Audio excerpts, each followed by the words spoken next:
Abo ka. Sa totoo lang, yan ang kamukha mo. Kaya ayusin mo mga dialogue mo. O, sige.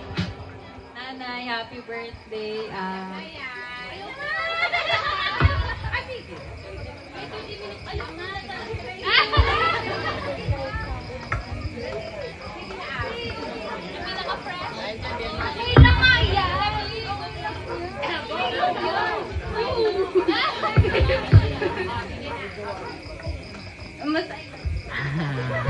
Ako na po yung at narinig ko, hindi na narinig sa mic. I love you so much ngayon, nanay, tatay. Okay, ang sunod po ay...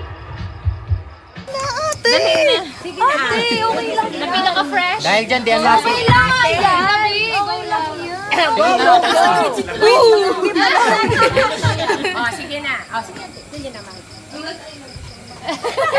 Ako na po yung at narinig ko, hindi na narinig sa mic. I love you so much ngayon, nanay, tatay. Okay, ang sunod po ay...